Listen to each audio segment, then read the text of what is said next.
কথা বলেন। কানের কোনো আযাব নাই, নাকের কোনো আযাব নাই, পায়ের কোনো আযাব নাই। তাহলে আপনি যে বলতেছেন আত্মার মাগফিরাত, এই আত্মার মাগফিরাত কামনা করছি বলে আল্লাহর কোরআনের একটি আয়াতের সাথে কুফরি করা হচ্ছে। কারণ আল্লাহ পাক কোরআনে বলছেন মিনহা খলাকনাকুম ওয়া ফিহা নুঈদুকুম ওয়া মিনহা নুখরিজুকুম তারাতান উখরা। আল্লাহ বলেন এই মাটি থেকে তোমাকে তৈরি করেছি, আবার আমি তোমাকে এই মাটিতে পুঁতে দেব, এই মাটি থেকে আমি আবার তোমাকে আমি জিন্দা করবো। জোরে করে সুবহানাল্লাহ। এখন কিয়ামতের ময়দানে আমরা দাঁড়াবো, এটা আপনারা বিশ্বাস করেন তো? তবে আমাদের বডি দাঁড়াবে না, আমাদের আত্মা দাঁড়াবে। কি বলে? আমাদের বডি দাঁড়াবে না, আমাদের আত্মা দাঁড়াবে। এই জন্য আমরা যখন দোয়া করি শুধু আত্মার জন্য আমরা দোয়া করি না, আমরা প্রথম কথাটাই বলি আল্লাহুম্মা গফির লি হাইয়িনা ওয়া মাইয়িতিনা। পড়েন সবাই, আল্লাহুম্মা গফির লি হাইয়িনা ওয়া মাইয়িতিনা ওয়া শাহিদিনা ওয়া গায়িবিনা ওয়া সাগীরিনা ওয়া কাবীরিনা ওয়া যাকারিনা ওয়া উনসানা। এই দোয়াটার ভিতরে কি আত্মার মাগফিরাত আছে নাকি? জীবিত মানুষের মাগফিরাতের কথা আছে না নাই? মৃত মানুষের মাগফিরাতের কথা আছে না নাই? সুতরাং দোয়া তো করতে হবে সবার জন্য। আব্দুল করিম, আব্দুর রহিম, তার আত্মার মাগফিরাত হলে চলবে না। তার হাতের গুনাহ, পায়ের গুনাহ, ব্রেনের গুনাহ, হৃদয়ের গুনাহ, সব গুনাহ মাফ হওয়ার দরকার আছে না নাই? আমরা মুসলমান, আমাদেরকে শব্দ চয়নে আরো সতর্কতা লাগবে। সকালবেলা ঘুম থেকে উঠছে, ঘরটা ঝাড়ু দেয় নাই, এখনো ঝাড়ু দেশ নাই, লক্ষ্মী আসবে না। লক্ষ্মী আসার আমাদের কোনো প্রয়োজন নাই। আমাদের জীবনের কল্যাণ অকল্যাণ সবটাই কার হাতে? লক্ষ্মীর সাথে আমাদের কোনো সম্পর্ক নাই। ঈমান আনার সময় বলেছিলাম ওয়াল কদরি খায়রিহি ওয়া শাররিহি মিনাল্লাহি তাআলা ওয়াল বা'সি বাদাল মাউত। আমার জীবনের ভালো হোক মন্দ হোক সবটাই আসে কার পক্ষ থেকে? আল্লাহ যেন আমাদেরকে কল্যাণ দান করেন, আমরা বলে আমিন। এখন বলেন হুজুর এই কথাগুলি ঘুরে ফিরে কেন বললেন? একটা কারণে বললাম, বাংলাদেশে করোনা ভাইরাস প্রবেশ করছে প্রায় 9 মাস হয়ে গেছে, কিন্তু আমি বুকে হাত দিয়ে আপনাদেরকে বলতে চাই বাংলাদেশের কোন চিকিৎসা বিজ্ঞানী বা ডাক্তার আজকে পর্যন্ত প্রমাণ করতে পারে নাই মসজিদ থেকে, কোরবানির গরু বাজার থেকে, অথবা জুমার নামাজ থেকে, অথবা মাহফিল থেকে করোনা ছড়াইছে। একটা প্রমাণও তারা দিতে পারে নাই, ভবিষ্যতেও তারা দিতে পারবে না। কোরবানির ঈদ সামনে, টেলিভিশনের পর্দায় অমুক কবির, তুমুক কবির, তুমুক কবিরেরা সমানে তারা আওয়াজ তুললেন যে এই বছরের কোরবানি ঈদ করা ঠিক হবে না, বাজারে যাওয়া ঠিক হবে না, যদি যায় তাহলে করোনা ভাইরাস ছড়ায় যাবে। কোরবানি ঈদ গেছে কয় মাস? কোরবানি ঈদ গেছে কয় মাস হইল? একটা প্রমাণও তারা দিতে পারেন নাই। আমার বন্ধুগণ, বিশ্বনবীর দরবারে এক ব্যক্তি আসলেন, হাতটাকে এভাবে গুটায় রাখতেছেন, সে চাদর দিয়ে তার হাতটা এভাবে ঢেকে রাখছেন। আল্লাহর নবী বললেন, সাহাবা তোমার হাতে কি, তুমি হাতটা এভাবে গুটায় রাখছো কেন? সাহাবা বললেন, হুজুর আমার হাতে একজিমা আছে। একজিমা বুঝেন তো? আমি চাই না আমার হাত থেকে এটা আরেক জায়গায় সংক্রমণ হোক, সংক্রামিত হোক, সেজন্য আমি এটাকে চাদর দিয়ে ঢেকে রাখলাম। আল্লাহর নবী তার হাতটাকে চাপ দিয়া ধরলেন, মুহাম্মাদুর সাল্লাল্লাহু আলাইহি ওয়াসাল্লাম তার হাতকে এভাবে চেপে ধরলেন, হাত দিয়া চাপ দিয়া ধরে আল্লাহর নবী এভাবে ডলা দিলেন।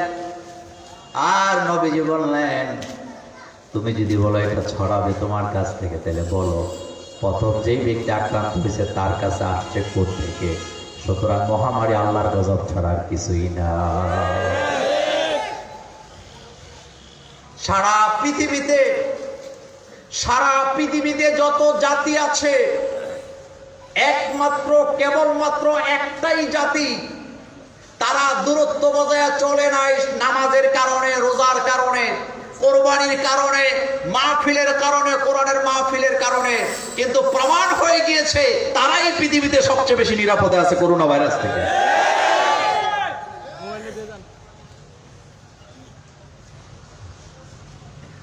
আপনাদের মসজিদগুলোতে জুমার নামাজে লোক কম হয় না বেশি হয়? কথায় তো আসতে বলেন কেন? কম হয় না বেশি হয়?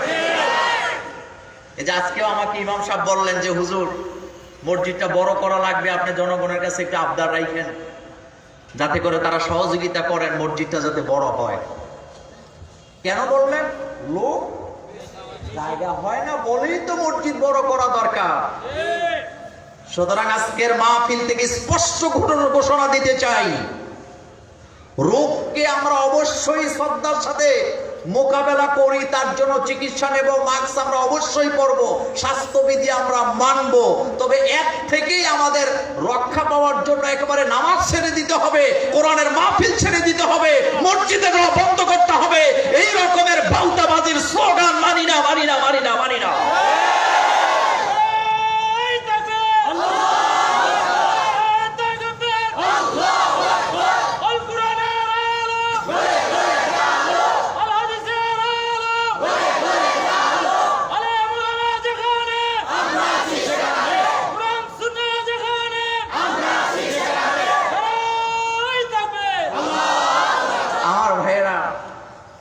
আর এই কথাগুলি যারা টেলিভিশনের পর্দায় বলে তারা জীবনও আমাদের মসজিদে আসেও না, জুমার খুতবাও শুনে না।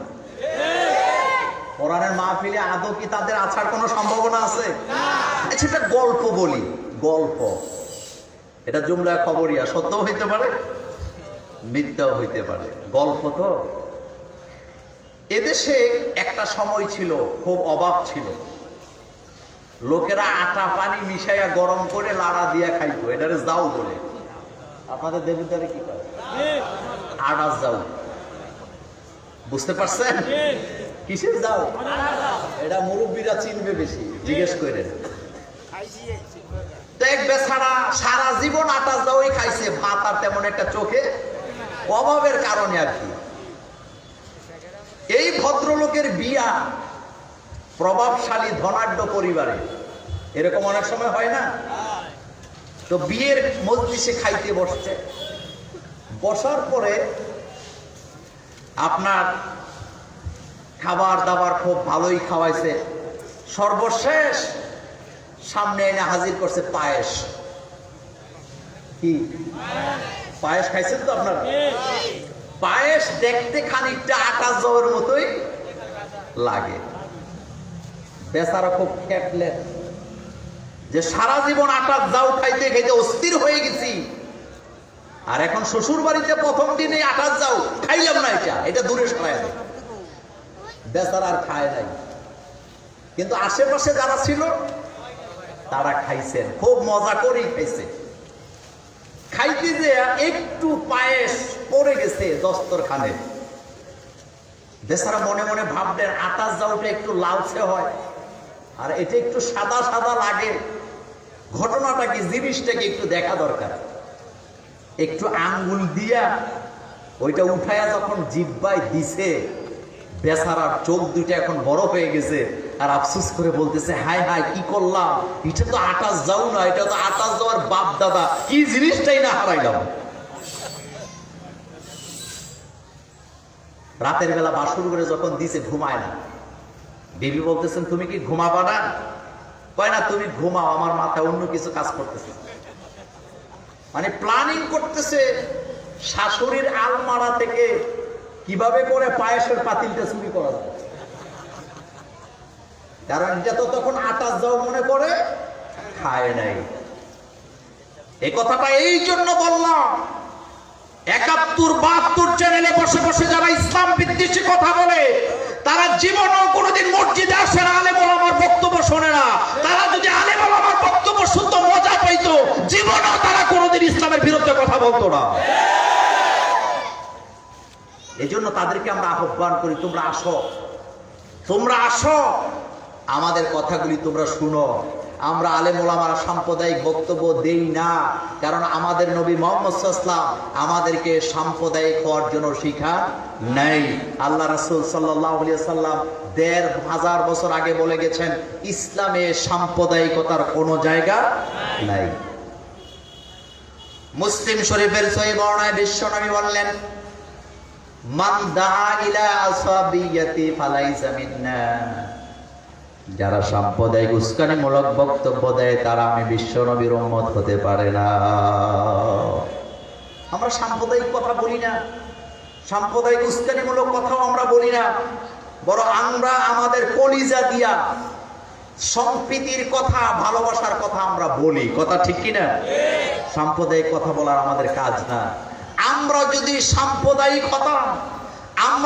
সাম্প্রদায়িক হতাম, যেই কয়েকটা মশা এবং মাছি সারাদিন আলেম বিদ্বেষী বক্তব্য টেলিভিশনে বসে বসে দেয়, থাপড়ে মশার মতো মেরে ফেলে দিতাম, হাড্ডি গুড্ডি খুঁজে পাওয়া যেত না।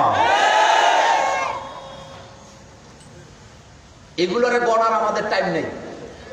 বলেন যুবকরা, বলো, এদেরকে গণার আমাদের টাইম নাই, সময় নাই। তোরা বাতিল, তোদের নিয়ে আমাদের কোনো চিন্তাও নেই, টাইম নেই। গণার কি নাই? টাইম নেই। কারণ তোমাদের দর্শন আর আমাদের দর্শন কখনো এক হতে পারে না। আমরা দুনিয়াও চাই, আমরা আখিরাতও। এবার আসেন মূল আলোচনায় চলে যাব। এই পৃথিবীতে দুই প্রকার লোকেরা মানুষকে কল্যাণের দিকে ডেকেছেন। এক প্রকার হলো নবীরা, রাসূলেরা, আর এক প্রকার হলো নেতারা, নেত্রীরা। দুই দলেই কল্যাণের দিকে ডাকেন, তবে পার্থক্য হলো সাধারণ নেতারা শুধু দুনিয়ার কল্যাণের কথাটাই বলেন, আখিরাতের কল্যাণ বলেন না। কিন্তু নবীরা দুনিয়া এবং আখিরাতের কল্যাণ বলে কি বলে না? একটু ঠান্ডা মাথায় চিন্তা করেন। নবীরা দাওয়াতি কাজ করেছেন, তারা দুনিয়ার কল্যাণ এবং আখিরাতের কল্যাণের দিকে মানুষকে ডাকেন। আর সাধারণ নেতারা দাওয়াতি কাজ করেন, তিনারা শুধু দুনিয়ার কল্যাণটাই বলেন, আখিরাতের কল্যাণের কথা কি তিনারা বলেন? তাহলে আমাদেরকে কোন দিকে যাওয়া দরকার? মানুষ কি বেশি পাইলে কম নেয়? আমি যদি দুইটা পাই তাহলে আমি কি একটা নেব নাকি? তাহলে আমাদেরকে কাদের পিছনে যাওয়া দরকার? নবীদের পেছনে। কাদের পিছনে? আর সেই নবীদের বক্তব্য, নবীদের কথাই বলেন আলেম ওলামারা। আলেম ওলামারা কখনো নিজের থেকে কথা বলেন না। আলেমরা যেই কথাগুলা বলেন সেই কথাগুলা সেই কোরআনের পক্ষে আছি না নাই? নামাজিদের সাথে সারাটা জীবন আছি না নাই? আল্লাহ যেন আমাদেরকে নামাজিদের সাথে কবুল করেন, আমরা বলি আমিন। আসেন আলোচনায় চলে যাই। আজকে আমরা ছোট্ট একটি সূরা থেকে আলোচনা করব। আগে তেলাওয়াত করি, তারপরে আলোচনায় চলে যাই।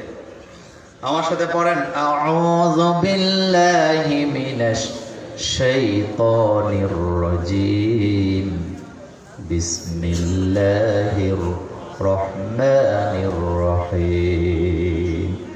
আলাম নাশরাহ লাকা সাদরাক। পড়তে ইচ্ছা করে না ভাইরা? পড়েন না। আলাম নাশরাহ লাকা সাদরাক ওয়া ওয়াদা'না আনকা বিজরাক الذي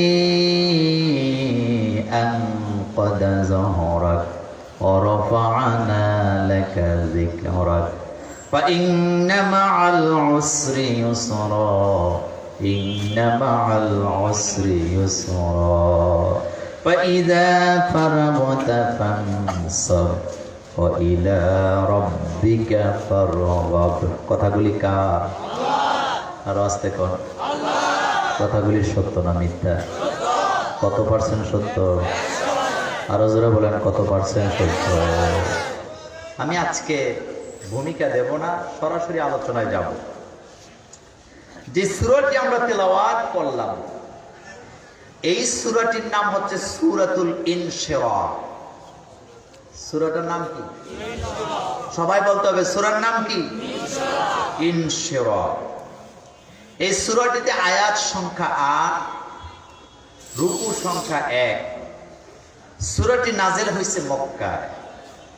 রাসূলুল্লাহ সাল্লাল্লাহু আলাইহি ওয়াসাল্লামের নবুয়তের প্রথম দিকে। এবার আপনারা পরীক্ষা দেন, সূরার নাম সবাই বলতে হবে ইনশাআল্লাহ। আয়াত কয়টা? রুকু কয়টা? নাজিল হয়েছে কোথায়? মক্কায়। নাজিলের দিক থেকে সূরাগুলি কয় প্রকার? এবার একটা কথার জবাব দেন, পৃথিবীতে ঘটনা ঘটে আগে না ইতিহাস লেগে আগে? কোনটা? আগে ঘটনা ঘটে তারপর ইতিহাস লিখে। যেমন স্বাধীনতার দলিল পত্র আছে না নাই? কোন ব্যক্তি যদি বলে আমি ৭১-এর স্বাধীনতার দলিল পত্র, ৭১-এর সব ঘটনা সত্য সত্য লিখছি, তবে ৭১-এ লিখি নাই, ৭২-এ লিখি নাই, ৯০-তে লিখি নাই, এটা আমি ৫৯-এ লিখছি, বিশ্বাস করবেন? তবে এটা মাথা খারাপ নিত, ঘটনা ঘটার আগে তুমি লিখলি কেমনে, গাঁজা করবে বলবে না? কিন্তু কেউ যদি বলে ৭১-এর ঘটনা ৭৫-এ লিখছি, তাহলে এটা বিশ্বাস করা যায়, যেহেতু ঘটনা আগে ঘটছে তারপরে। কিন্তু আপনারা জবাব দেন, এই আমার হাতে এটা কি? এই কোরআনে অনেকগুলা ঘটনা আছে না নাই? এবার মহব্বতের সাথে বলে, এই কোরআনের ঘটনাগুলি আগে ঘটছে না, কোরআন আগে লেখা হয়েছে। কোরআন নাজিল করার আগেই কোরআন লৌহে মাহফুজে লিখে রেখেছিলেন কে? আল্লাহ পাক বলছেন, বাল হুয়া কুরআনুম মাজিদ ফি লাওহিন মাহফুজ। এই কোরআন তো আমি লাওহে মাহফুজে লিপিবদ্ধ করে রেখেছি। এই কোরআনের একটি অক্ষর, একটি আয়াত, একটি শব্দকে বদলে দিতে পারে এমন বাপের বেটার জন্ম পৃথিবীতে হয় নাই। কোন পিসা হুজুরের কয়েক কোটি লোক, কয়েক লক্ষ লোক মুরিদ আছে, মুরিদদেরকে সামনে বসায় যদি বলেন কোরআনের তাব্বাত ইয়াদা সূরার মধ্যে ভুল আছে, মুরিদরা মানবে তো? কথা বলেন, মানবে তো? প্রয়োজনে পিসাবকে গুপ্তি নদীতে চুবাইবে, এরপরও সেটা মানবে না। কারণ সব মানুষেরা জানেন কোরআনের ভিতরে কোনো ভুল নাই, থাকতে পারে না, কারণ দুনিয়ার কেউ লেখেন নাই, এই কোরআন লিখেছেন আকাশ আর জমিনের মালিক আল্লাহ পাক লিখেছেন। তাহলে গুরুত্বপূর্ণ কথা, কোরআনই একমাত্র কিতাব যে ঘটনাগুলি বর্ণনা করা হয়েছে ঘটনা ঘটার আগে আল্লাহ কোরআন লিপিবদ্ধ করেছেন। সুবহানাল্লাহ। এবার শানে নুজুলটা জানি। শানে নুজুল, নুজুলে শান কোন কারণে নাজিল হয়েছে? কারণ আছে না নাই? অনেকগুলা শানে নুজুলের মধ্যে দুইটা শানে নুজুল বলবো। ১ নাম্বার শানে নুজুল নোট করেন। আল্লাহর নবী তখনও ৫ ওয়াক্ত নামাজ ফরজ হয় নাই। আমরা যেভাবে আজান দিয়া ৫ ওয়াক্ত নামাজ পড়ি, এভাবে নামাজ তখনও ফরজ হয় নাই। নবীজি সকালে, বিকালে, দুপুরে নামাজ আদায় করতেন। তবে একটা নামাজ আল্লাহর নবী ছেড়ে দিতেন না, আর সেই নামাজটা হলো তাহাজ্জুদের নামাজ। সেই তাহাজ্জুদের নামাজ যাদের কাছে নাই তারা কখনো মানজিলে মাকসুদে পৌঁছাইতে পারবে না। আজকে অনেক যুবক আমি দেখতে পাচ্ছি, যুবকদের প্রতি আমার কলিজা ভরা ভালোবাসা দিয়ে বলছি, যুবক, ছাত্র জীবন শেষ করেই যদি কর্মজীবনে প্রবেশ করতে চাও, ছাত্র জীবন শেষ করেই যদি পরিবারের হাল ধরতে চাও, জাতির জন্য কিছু করতে চাও, ছাত্র জীবনের রাত্রটা প্রতিটি রাতে তাহাজ্জুদে দাঁড়াও। কোরআন সামনে নিয়ে বলে যায়, ছাত্রত্ব শেষ করার পরে রিজিকের অভাবে তোমাকে দৌড়াদৌড়ি করা লাগবে না, লাগবে না, লাগবে না।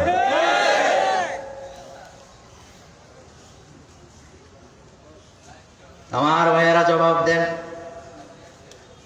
একটা ক্লাসের ভিতরে রোল নাম্বার ১, ২, ৩, ৯ পর্যন্ত ১ নাম্বার ২ নাম্বার টেবিলে বসে, ওই টেবিলগুলোতে কাউকে জায়গা দেওয়া হয় না।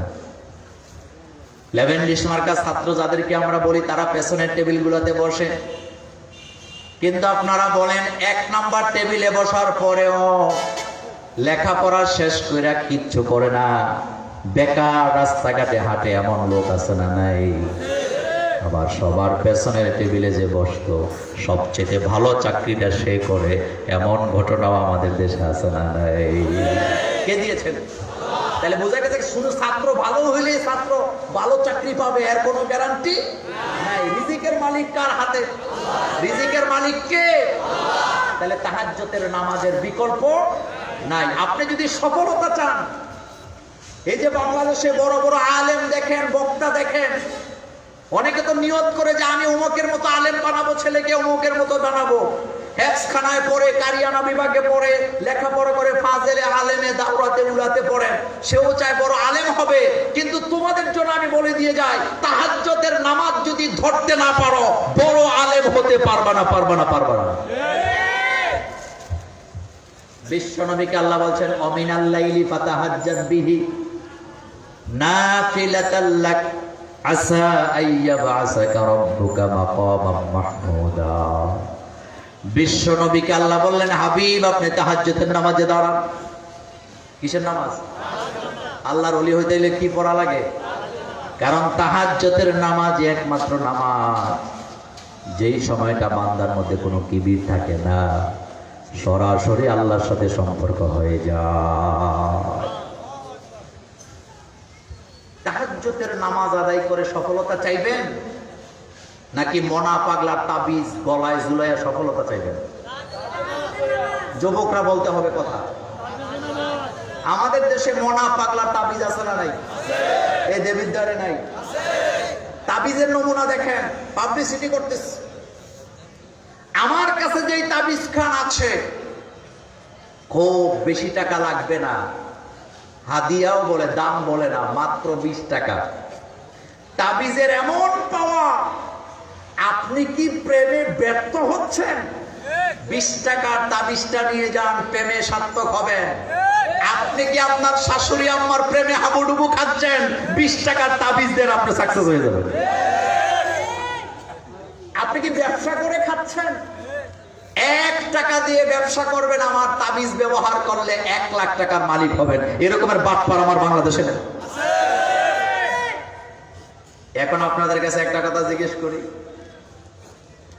যে লোকের কাছে এত পাওয়ারফুল তাবিজ, যার তাবিজের গুণে 1 টাকা ব্যবসা করলে 1 লাখ টাকার মালিক হওয়া যায়, ওই লোকটা সারাদিন বালি খাইয়া বাজারে বাজারে মানুষের ধাক্কা খাইয়া খাইয়া 20 টাকার তাবিজ বেচে। তাহলে আপনারাই বলেন, যার তাবিজ তাকেই লাখপতি বানাইতে পারে না, আপনাকে লাখপতি বানাইবো কেমনে? এর চাইতে মূর্খতা পৃথিবীতে আর কিচ্ছু হতে পারে না। আরে ভাই, যিনি তাবিজটা বিক্রি করতেছেন সে নিজেই তো তার তাবিজ দিয়ে লাখপতি হতে পারে না, তো যার কাছে যেটা নাই সে কি সেটা আরেকজনকে দিতে পারবে? আর দিলেও কি সেটা গ্রহণযোগ্য হবে নাকি? আচ্ছা আপনারা বলেন, এই রোডটা কি রোড? কথা বলেন। কুমিল্লা সিলেট রোড। এখন আমি যদি আজকে এখানে ঘোষণা দেই যে আমি আপনাদের দেবিদ্বারে জামাই, আপনারা আমাকে ভালোবাসেন, আমি আপনাদেরকে ভালোবাসি, আসার সময় দারুণ কষ্ট পাইলাম রাস্তায় ধাক্কা খেতে খেতে, চিন্তা করবেন না, আগামী 1 সপ্তাহ পরে আমি আপনাদের এই রাস্তার কাজটা করে দেব। আপনারা বিশ্বাস করবেন তো? মুরব্বীরা কথা বলেন, যুবকরা বলো, বিশ্বাস করবেন তো? কেন করবেন না? কারণ এটার ক্ষমতা আমার কাছে নাই। কিন্তু আমাদের এমপি সাহেব যদি আজকে এসে বলেন যে আমি কন্ট্রাক্টর সাহেবকে, এটা টেন্ডার অলরেডি হয়ে গেছে, আমি কন্ট্রাক্টরকে বলে দিব আগামী 1 সপ্তাহের মধ্যে কাজ ধরবা, নতুবা তোমার কন্ট্রাক্টরি বন্ধ, তাইলে বিশ্বাস করা যায় যে আগামী সপ্তাহে কাজটা ধরলো, ধরতে পারে। এখন কেন বিশ্বাস করলাম? কারণ ওনার কাছে কি আছে? বিশ্বাস করেন, 10 টাকার তাবিজ ওলা ভিক্ষা করে খায়, তার তাবিজের কোনো ক্ষমতা নাই আপনাকে লাখপতি বানাতে পারে। আপনার সফলতা দেওয়ার কোনো ক্ষমতা নাই। আপনি যদি সফলতা পেতে চান, তাহাজ্জুদের নামাজে দাঁড়ায়া আপনার আল্লাহর কাছে আপনি চান, কারণ তিনি ছাড়া আপনাকে কেউ কিচ্ছু দিতে পারবেন না। দাতাকে, এই জন্য তার কাছে হাত পাতেন তাহাজ্জুদের নামাজে। আমি আয়াতের শানে নজুল বলছিলাম সূরাতুল ইনশিরাহ। নামাজ ফরজ হয় নাই, বিশ্বনবী প্রতিদিন তাহাজ্জুদের নামাজ পড়েন। হঠাৎ তিনি অসুস্থ হলেন। অসুস্থতার কারণে, বুখারী বর্ণনা, অসুস্থতার কারণে বিশ্বনবী 2 দিন তাহাজ্জুদের নামাজ আদায় করতে পারেন নাই। 2 দিন পারেন নাই বলে এতদিন নবীজি তাহাজ্জুদের নামাজ পড়ত, কোরআন জোরে জোরে তেলাওয়াত করতেন। এটা কাফেরদের কাছে ভালো লাগতো না, এটা নিয়ে তারা সমালোচনা করত। আজকে 2 দিন তিনি কোরআন পড়ে না, তাহাজ্জুদ পড়ে না, আজকে 2 দিন পড়ে না বলে এটা নিয়েও তারা সমালোচনা করতে শুরু করে দিল। অর্থাৎ এটার অর্থ হলো মোল্লারা জোরে গেলেও দোষ, কথা বলতে হবে, মোল্লারা জোরে গেলেও দোষ, মুহাম্মদ সাল্লাল্লাহু আলাইহি ওয়াসাল্লাম তাহাজ্জুদের নামাজ পড়লেও দোষ, কথা বলতে হবে, না পড়লেও। আর এই দোষটা বলতেছে কারা? মক্কার কাফেরেরা। এটা বুখারীর সহিহ হাদিস। তারা বলতেছেন, দেখছো মুহাম্মদ সাল্লাল্লাহু আলাইহি ওয়াসাল্লাম এতদিন তাহাজ্জুদের নামাজে সুললিত কণ্ঠে কোরআন পড়তেন, কিন্তু আজকে 2 দিন কোরআন পড়ে না, তাহাজ্জুদও পড়ে না, কারণ তার রব তাকে ভুলে গিয়েছে। নাউজুবিল্লাহ বাড়ি যে কয়ে। আমার বন্ধুগণ, বিশ্ব নবীকে কি আল্লাহ ভুলে যাবেন?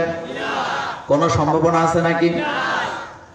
এই কথাগুলি তারা বলা বলি করলেন, তার মানে বোঝা গেল নবী কথা বললো দোষ, না বললো দোষ। 2 নাম্বার শানে নজরুলটা নোট করেন। আরবের নেতারা নেত্রীরা, শুধু নেতা না নেত্রীও আছে। আরবে নেত্রী নেই, উম্মে জামিল নেতা না নেত্রী? উম্মে জামিলের কথা কোরআনে আছে না নাই? কোন সূরা? কথা বলেন। পৃথিবীর ইতিহাসে কোরআনের ভিতরে নারীরাও নেতা ছিলেন, নারীরাও দেশ চালাইছেন, এই কথা কোরআনের কোথাও নাই। কোরআনের ভিতরে একজন নারী শাসকের নাম বলেন তো, যিনি খুব পাওয়ারফুল ছিলেন, বলতে পারবেন না? কি নাম? রানী বিলকিস। কোরআনের ভিতরে পাওয়ারফুল একজন নেত্রীর নাম আছে, তার নাম হলো উম্মে জামিল। উম্মে জামিলের স্বামীর নাম কি? কথা বলে না? আবু। এবার উম্মে জামিল এই কথাগুলি বলতেছে, ও মক্কার মানুষেরা শুনে রাখো, মুহাম্মদ সাল্লাল্লাহু আলাইহি ওয়াসাল্লামের কাছে প্রতিদিন একটা শয়তান আসতো। জোরে কোন নাউজুবিল্লাহ। শয়তান বলতে সে জিবরাইল আমিনকে বুঝাইলো। জিবরাইল আমিন কি শয়তান ছিলেন নাকি? সে বলতেছেন একটা শয়তান আসতো, প্রতিদিন কিছু না কিছু নতুন কথা শোনায় দিত। কিন্তু আজকে কয়েকদিন হয়ে গেছে, ওই শয়তানটা আসে না, মুহাম্মদ নতুন কথা বলে না। বুঝা গেছে মুহাম্মদের রব মুহাম্মদকে ত্যাগ করেছেন। যেরকম নাউজুবিল্লাহ। আমার বন্ধুগণ, ডিসিপ্লিন কাকে বলে শুনে যান। মঞ্চে মিটিং এর ভিতরে একের উপরে আরেকজন কথা বলা, এটা ডিসিপ্লিন নয়। এই শিক্ষাটা কোরআনে আমরা পেয়েছি, কারণ রাসূলুল্লাহ সাল্লাল্লাহু আলাইহি ওয়াসাল্লামের উপরে 29 দিন ওহী নাযিল বন্ধ হয়ে গেল। এই সূরাগুলি যখন নাযিল হয়, কয়দিন? কাফেররা বললেন মুহাম্মদ সাল্লাল্লাহু আলাইহি ওয়াসাল্লামের রব তাকে ত্যাগ করেছেন, তাকে ভুলে গিয়েছেন, আর কোনোদিন তার রব তার কাছে ওহী পাঠাবে না। এই কথাগুলি যখন তারা বলা বলি করছিলেন, এই পর্যায়ে রাসূলুল্লাহ সাল্লাল্লাহু আলাইহি ওয়াসাল্লামকে সান্ত্বনা দেওয়ার জন্য, সাহস যোগাবার জন্য একটা নয় বরাবর 2টা সূরা আল্লাহ নাযিল করে দিলেন। একটা সূরাতুদ দুহা আর একটা হলো সূরাতুল ইনশিরাহ।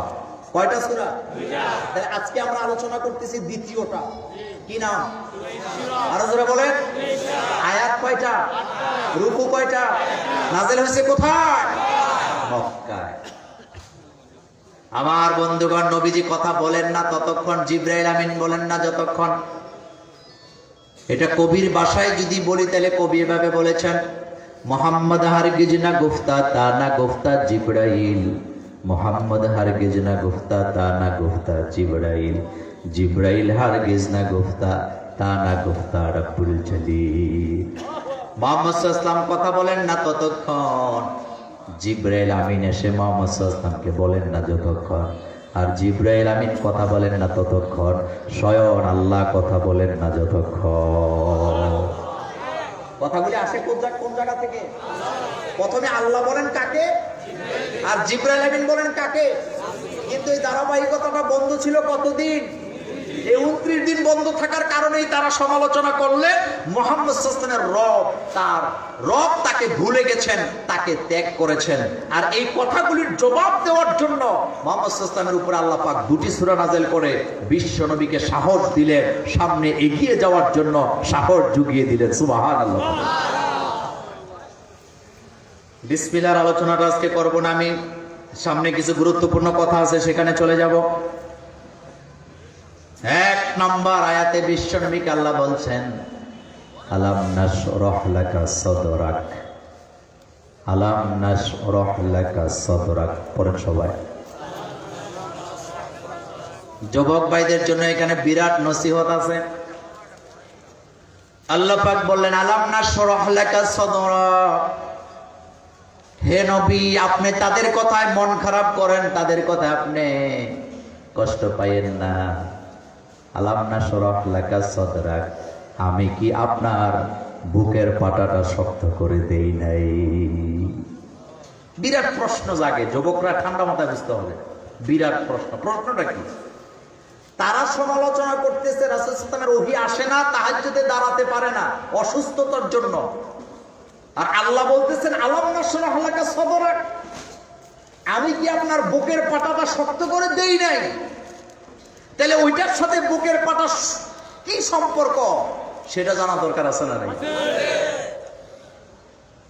যুবক মানুষ তুমি, তোমার গায়ে শক্তির কোনো অভাব নাই, হাতে তোমার প্রচন্ড শক্তি, পায়ে তোমার প্রচন্ড শক্তি, কিন্তু তোমার বুকে যদি সাহস না থাকে, দেবিদ্যার হাই স্কুলের মাঠে দাঁড়ায় যদি কেউ বলে বক্তৃতা দিতে পারবে তো?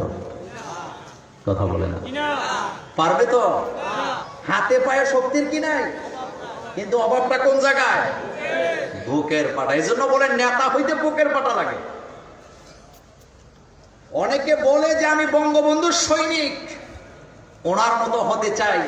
তো বঙ্গবন্ধু 7 মার্চে যে ভাষণটা দিয়েছিলেন, সেই ভাষণের যে শব্দ চয়ন ছিল, হুঙ্কার ছিল, এটা বুকের পাটায় সাহস থাকলে পরে দেওয়া সম্ভব ছিল না। কিন্তু তুমি নিজেকে তার কর্মী দাবি করো, টায়ার বাস্ট হলে তুমি জানলে দৌড়াইতে থাকো। তাহলে বুঝা গেছে হাতে পায়ে সমস্যা নাই, সমস্যা কোন জায়গায়? তাহলে একটা মানুষ যদি সমাজে প্রতিষ্ঠিত হতে চায়, কোন জায়গায় ক্ষমতা লাগবে? এটা মোল্লার কথা না আল্লাহর কথা? এই কথাটা আল্লাহ এভাবে বললেন আলাম নাশরাহ লাকা সাদরাক, হে নবী আমি কি আপনার জন্য বুককে প্রশস্ত করে দেই নাই?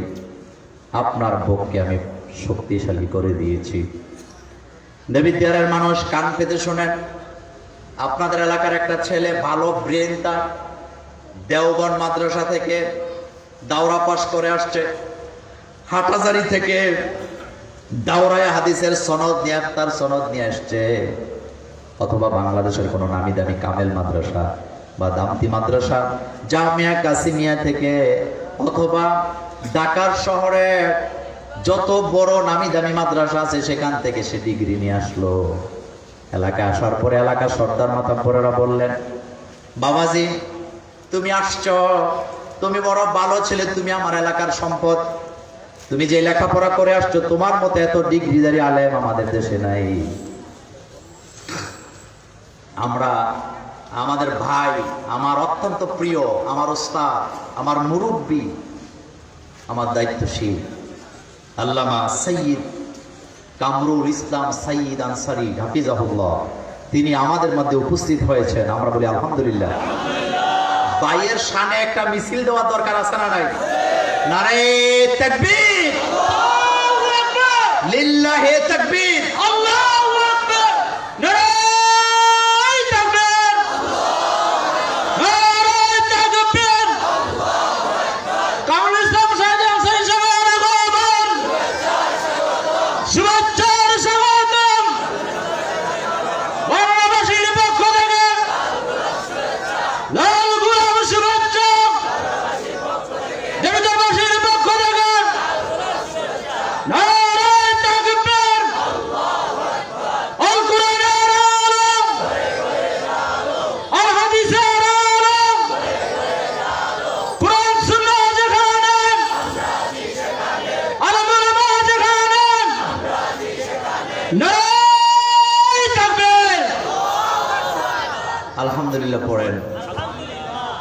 পরে উনি মঞ্চে আসবেন, আপনারা প্রাণ খুলে কথা শুনবেন। তো বলতেছিলাম, একটা মানুষের হাতে শক্তি থাকলেই, পায়ে শক্তি থাকলেই হবে না, শক্তিটা থাকতে হবে কোন জায়গায়? কোন জায়গায়? যুবকদের কাছে জানতে চাই, কোন জায়গায়? দেওবন্দ থেকে পাশ করে আছে, খতবা হাতে দিয়ে যদি মসজিদের মিম্বরে উঠায়া দেন, আর যদি বলেন তুমি আমাদের এলাকার সম্পদ, যাও আজকের জুমার নামাজটা খতবাটা তুমি দেও, আপনারা বলেন বুকের পাটায় যদি সাহস না থাকে, খতবা দেয়া নামাজ পড়ানো তার দ্বারা চলবে তো? পাও কাঁপাকাঁপির সম্ভাবনা আছে না নাই? কাঁপা জমিনে পড়ার সম্ভাবনা আছে না নাই? কিন্তু একটা লোক সামান্য কারিয়ানা করছে, বুকের পাটায় সাহস শক্তির কোনো অভাব নাই, বড় কোনো ডিগ্রি তার কাছে নাই, জালালাইন পড়েন নাই, বাইজাবি পড়েন নাই, মিজান মন সাহেব নাহু সরফ কিচ্ছু পড়েন নাই, এই লোকটাকেও যদি মিম্বরে উঠায়া দেন, বুকের পাটায় সাহস থাকলে ঘন্টার পর ঘন্টা বক্তৃতা দিতে পারে কি পারে না? যারা ইসলামী আন্দোলন করো, ইসলামের দাওয়াত দেও, তোমাদের জন্য সুখবর দিয়ে যায়। কোরআন যারা পড়ে, কোরআনের আন্দোলনে যারা নিজেকে শরীক করে, এই আয়াত তাদেরকে হাতছানি দিয়ে ডাকতেছে আর বলতেছে, তোমরা যারা কোরআনের কর্মী, তোমাদের বুকের পাটা আমি আল্লাহ এত শক্ত, এত মজবুত করে দিয়েছি, হাজার বুলেট তোমাদের বুক কাঁপায়া দিতে পারবে না। আলাম নাশরাহ লাকা সাদরাক, আমি কি আপনার বুকের পাটাকে মজবুত করে দেই নাই? আবু জাহেল, আবু লাহাব, উতবা, শাইবা, মুগীরারা যত বলে কি আপনার সামনে আসবে, আপনার বুক তাদের ভয়ে কাঁপবে না, কাঁপবে না, কাঁপবে না। আলাম নাশরাহ লাকা সাদরাক, এই বুকটাকে আমি শক্ত করে দিয়েছি। এজন্যই কামরুল ইসলাম সাইদ আনসারীরা, এজন্যই আবু নসর আশরাফিরা, ডক্টর বাশারেরা, মিজানুর রহমান আজহারীরা যখন ময়দানে কথা বলেন, বাতিলের রক্ত চক্ষু তাদের বুকে কাঁপন ধরাতে পারে না। আর যাদের বুকের পাটায় কাঁপন ধরে, তারা তো ওনাদের পকেটে ঢুকে যায়। আলাম নাশরাহ লাকা সাদরাক, আবু জাহেল, আবু লাহাব, উতবা, শাইবা, মুগীরারা আপনাকে হুঙ্কার দিবে আর আপনি ভয় পেয়ে যাবেন। এই জন্য আপনার বুককে আমি বানাই নাই। নাশরাহ লাকা সাদরাক লিল ইসলামি ওয়াল ঈমান, ঈমান এবং ইসলামের জন্য আমি আপনার বুকটাকে প্রশস্ত করে দিয়েছি। এই বুকটার ভিতরে ইসলাম দিয়ে ভর্তি করে দিয়েছি। তাফসিরে তাবারি পড়েন, তাফসিরে জালালাইন পড়েন, তাফসিরে ইবনে কাসির পড়েন, স্পষ্ট লেখা আছে লিল ইসলাম। এই বুকটাকে আমি ইসলামের জন্য, লিল ঈমান, ঈমানের জন্য আমি প্রশস্ত করেছি। অর্থাৎ বুকের ভিতরটাকে আমি সীসা ঢালার মতো করে ঈমান দিয়া, ইসলাম দিয়া ভর্তি করে দিয়েছি। হাজার আঘাত এটাকে ভেঙে চুরমার করে দিতে পারবে না। আলাম নাশরাহ লাকা সাদরাক, কথা বলি কার? এবার আসেন আরেকটা জায়গায় যাই। মুসা আলাইহিস সালাম দাওয়াতি কাজ করছে, আমাদের নবীও দাওয়াতি কাজ করেছেন, কিন্তু পার্থক্য আছে না নাই? পার্থক্যটা হলো, হযরতে মুসা আলাইহিস সালাম তিনি দাওয়াত দিবেন ফেরাউনকে, আল্লাহর কাছে সহযোগিতা চাইলেন, বলেন আল্লাহ বুকের পাটা শক্ত করে দেন। রব্বি শরহ লি সদরি, পড়তে ইচ্ছা করে না? পড়েন, রব্বি শরহ লি সদরি ওয়াসসির লি আমরি, পড়তে হবে সবাই, ওয়াসসির লি আমরি ওয়াহলুল উকদাতাম মিন লিসানি ইয়াফকাহু কাওলি। শেষ? শেষ নাকি আরো আছে? শেষ নাকি আরো আছে? ওয়াজআল লি ওয়াজিরাম মিন আহলি।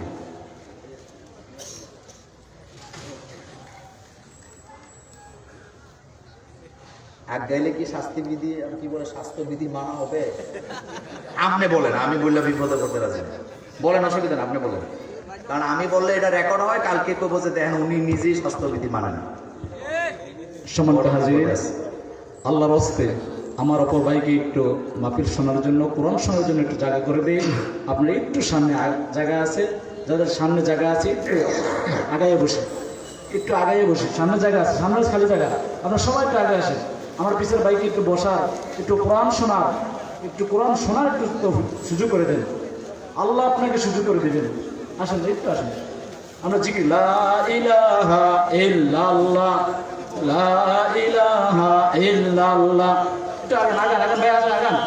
আমাদের পিছের ভাই অনেক ভাই দাঁড়িয়ে আছেন, একটু সুযোগ করে দেন। এই যে সামনে আসেন, এই যে ভাই সামনে।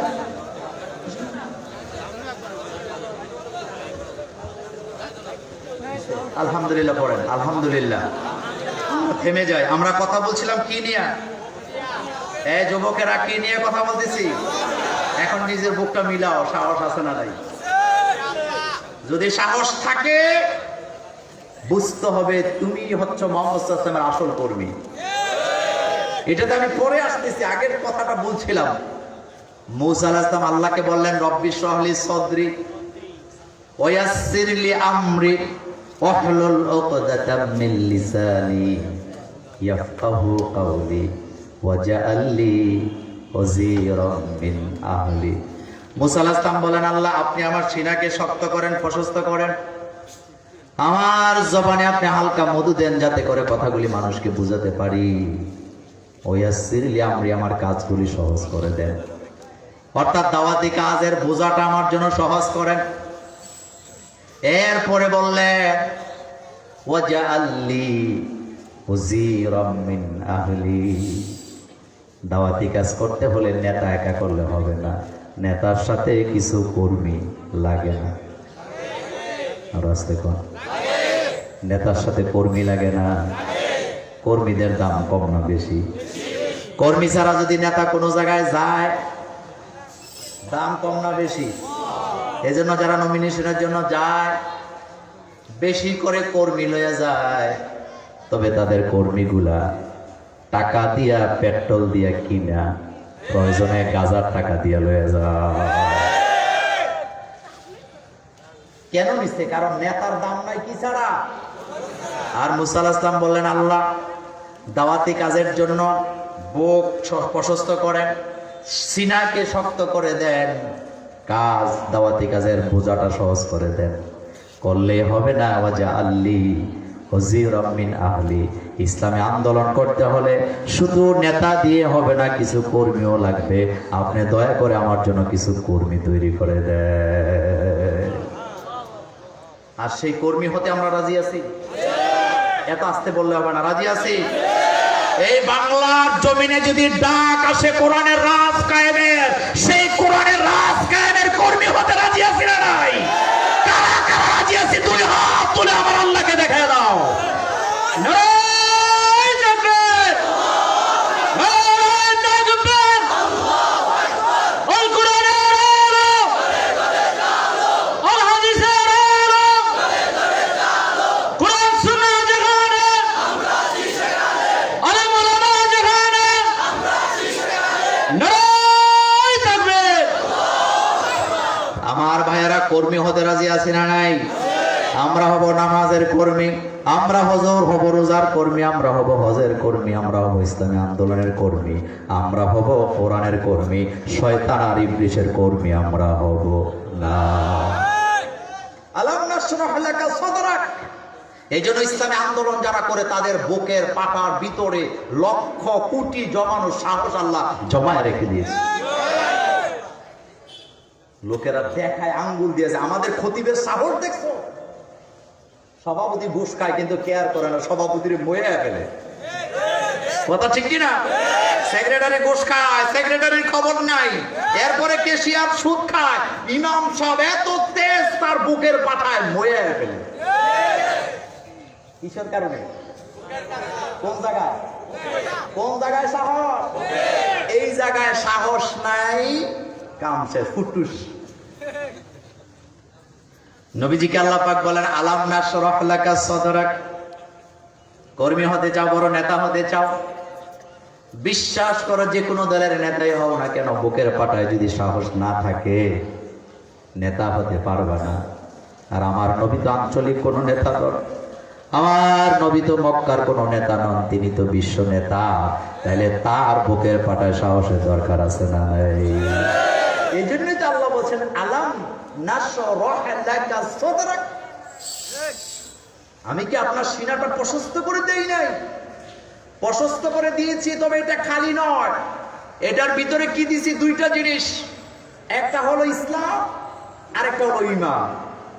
সুবহানাল্লাহ আসে না? কয়টা জিনিস দিছি বুকের ভিতরে? এক নাম্বার আরেকটা ঈমান আগে না ইসলাম আগে?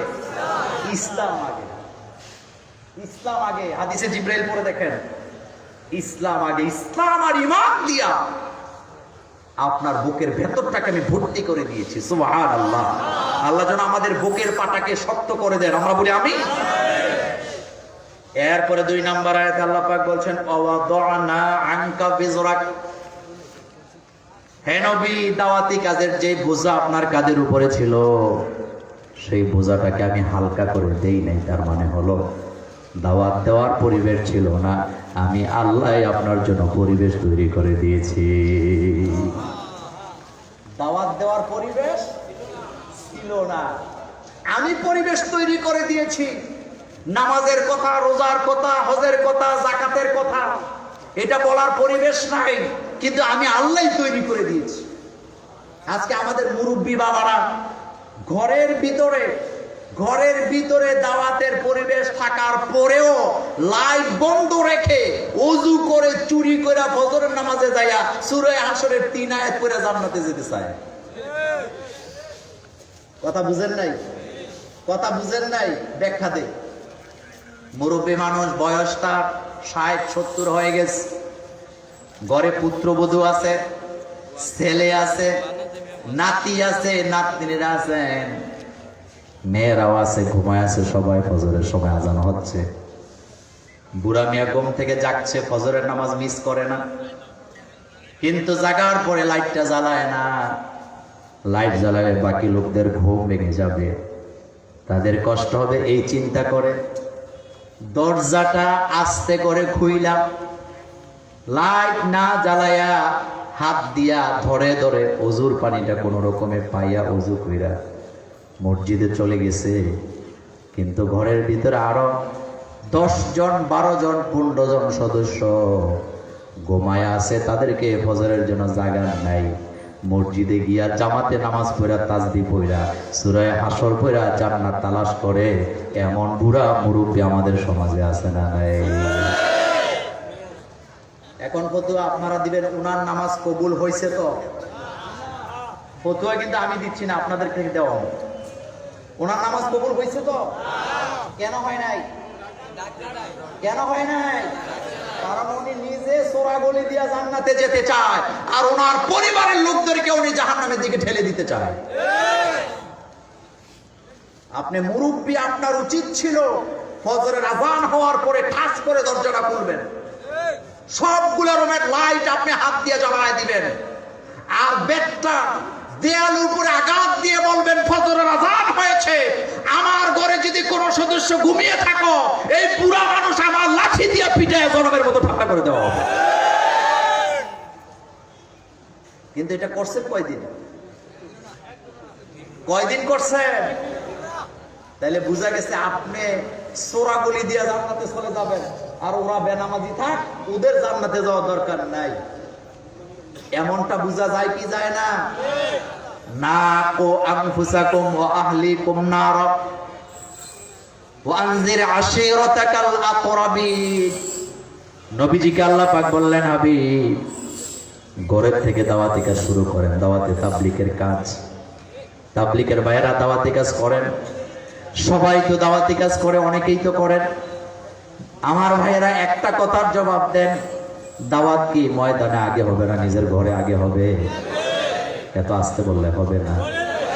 নবীজির উপরে আয়াত নাজেল হলো, বিশ্ব নবীর উপরে আয়াত নাজেল হলো, নবীজিকে আল্লাহ জানায় দিলেন, আপনি বলেন কুল মা কুনতু বিদাম মিনার রাসূল, আমি কোন নতুন রাসূল নই, আমার আগে আরো অনেক নবী রাসূল এসেছেন। সুতরাং কিয়ামতের ময়দানে আমার সাথে আমার আল্লাহ কেমন আচরণ করবে, তোমাদের সাথে আমার আল্লাহ কেমন আচরণ করবে আমি জানি না।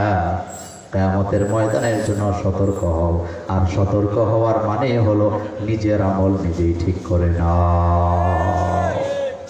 আনজির আশিরাতাকাল আকরাবিন আয়াত নাযিল হলো। মুহাম্মদ সাল্লাল্লাহু আলাইহি ওয়াসাল্লাম তার মেয়েকে ডাকলেন, মেয়েদেরকে ডাকলেন, ডেকে বললেন, নবীর মেয়ে মুছে তেল দিও না, লাভ নাই। জামাতাদেরকে ডাকলেন, নবীর জামাতা হিসাবে কোনো মুক্তি পাবা না। আপনাদের কথা বলছি না, আমার কথাই বলি। আমার পরিবারে কিছু লোক আছে অনেক উচ্চ শিক্ষিত, মাঝে মধ্যে তাদের সাথে টেলিফোনে যখন কথা হয় ডাইরেক্ট কইয়া দেয়, মোল্লা তোমার দিকে তাকায় আছি, ভবিষ্যতে তুমি যখন যাইবা জানি আমরা রে সারা যাইতা না। আমি কইলাম, ভাই আমি নিজে যাই কিনা এর খবর নাই। আমারটা আমি বলি, এরকম যারা আলেম আছে তাদেরকে জিজ্ঞেস করেন। বহু লোক আছে অতি পণ্ডিত, কি ভাই নামাজ পড়েন না? কয় নামাজ পড়বো কেন, তোমারে মোল্লা বানাইছি কি লিগা? তা আমারে কি লেগে বানাইছেন? আপনার ধাক্কায় আমি জাহান্নামে নিয়ে যাবো। আরে কি বলে জান্নাতে নিয়ে যাবো? এটা আমার এটা কাজ। আরে ভাই আমি জান্নাতে যাই কিনা এটাই তো আমাদের কাছে গ্যারান্টি নাই। আমারে বলে, গত কয়েকদিন আগেও এক আমার পরিবারের লোক, আমার রক্তের লোক, জিজ্ঞেস করলাম নামাজ পড়েন তো? কয় মাঝে মাঝে ফাঁক যায়। তো বাকিটা কি হবে? কয় তুমি আসো না। চিন্তা করে কোন ফাঁকে বসে আছে। এরকমের সোরা গলি দিয়া জান্নাত তালাশ করে এরকমের লোক আমাদের দেবীর দেবে নাই, লাভ নাই। অনেকে তো যেই ফিরে মাপিলে হেডের কাছে মুরিদ হয়। এদের একটা মতলব আছে না নাই? এক লোক কয়েকদিন আগে আমার কাছে আসলো, আইসা কয়, মোল্লা ভাই 10টা ব্যাংকে অ্যাকাউন্ট করছি। কয়টা ব্যাংকে অ্যাকাউন্ট করছে? আমি হাসি দিয়ে বললাম, ভাই একটা মানুষের জন্য একটা অ্যাকাউন্টই তো যথেষ্ট, 10টা কেন করছেন? কয়, মোল্লা ভাই যোগকাল বালা না, অনেক ব্যাংক দেউলিয়া হয়ে যাচ্ছে, কখন কোনটা নষ্ট হয় জানি না, সেজন্য আলাদা আলাদা রাখলাম যেটা দিয়ে কাজ লাগে। সেম কিছু লোক আছে, সোনাকান্দাও মুরিদ হয়েছে, শশীনাও মুরিদ হয়েছে, আড়াইবাড়িও মুরিদ হয়েছে, সরমনায়ও মুরিদ হয়েছে, উজানিও মুরিদ হয়েছে, কোন জায়গা বাদ দেয় না, জৈনপুরও মুরিদ হয়। চিন্তা একটাই, এতজনের কাছে যদি মুরিদ হই তাহলে কোনো না কোনো পীর আমারে বাঁচায় নিব। কোরআন হাতে নিয়ে বলে যায়, পিসাবের বাপ জান্নাতে যাবে, এমন গ্যারান্টি পিসাব নিজেও দিতে পারবে না। পারবে নাকি? নবীদেরকে ছাড়া, সাহাবায়ে কেরামদেরকে ছাড়া কোন ব্যক্তির কাছে জান্নাতের সার্টিফিকেট নাই। থাকলে বলেন লোকটাকে। রব্বিস সামাওয়াতি ওয়াল আরদ ওয়া মা বাইনাহুমার রহমান লা ইয়ামলিকুনা মিনহু খিতাবা ইয়াওমা ইয়াকুমুর রূহ ওয়াল মালাইকাতু সাফফা লা ইয়াতাকাল্লামুনা ইল্লা মান আযিন। আল্লাহ বলেন, কিয়ামতের ময়দানে কথা বলতে পারে এমন সাহস কারোই নাই। কথা তো একজনই বলবেন, যিনি হুকুম দিবেন, আল্লাহর ইজাজত ছাড়া কেউ কথা বলতে পারবে না। কিসের ওকালতি? এটা দুনিয়া নয়, এটা আখিরাত, এটা কিয়ামতের ময়দান। সেখানে দাঁড়িয়ে একজন আরেকজনের জন্য ওকালতি করার কোনো সুযোগ নাই। ওই আলোচনা আজকে করবো না। মুহাম্মদ সাল্লাল্লাহু আলাইহি ওয়াসাল্লাম নিজেও ইচ্ছা মতো সুপারিশ করবেন না, আল্লাহ দেখায় দিবে অমুককে আপনি সুপারিশ করেন। সুবহানাল্লাহ পড়েন। নবীকে আল্লাহ দেখায় দিবেন, অমুকের সুপারিশ করেন, অমুককে করেন। তো যেটা সারা জীবন ইসলামের 12টা বাজাবার চেষ্টা করছিল, মসজিদের দরজা বন্ধ করার চেষ্টা করেছিলেন, তাকে বোধহয় মুহাম্মদ সাল্লাল্লাহু আলাইহি ওয়াসাল্লামকে সুপারিশ করার জন্য আল্লাহ বলবে। এগুলা কি? সবাই কয় না। এগুলা কি? এই দাড়ি কি শুধু দাড়ি না, এটা চিহ্ন। কিসের চিহ্ন? বিশ্বনবীর আশিকদের চিহ্ন। তুমি যুবক, তুমি তরুণ, তুমি কৈশোর, বয়স থাকবে না, মৃত্যুর জন্য নির্ধারিত কোনো বয়স নাই। দাদার আগে নাতি মরে যায়, নাতির আগে দাদা মরে যায়, মায়ের আগে মেয়ে মরে যায়, বাবার আগে সন্তান মরে যায়। বললাম ভাই দাড়িগুলো রাখো না। হুজুর এখনো সময় হয়নি। তো তুই এখনো না বলো, ঘরে পেশাব করস তুই এখনো। মনে হয় যেন এখনো না বালক বিছনায় পেশাব করে। 25 বছর 30 বছরের যুবক যদি বলে এখনো সময় হয় নাই, তাহলে বোঝা গেছে এখনো সে প্যাম্পাস করে ঘুমায়। ব্যাপারটা কি এমন? তুমি যুবক, তোমার মৃত্যু হতে পারে।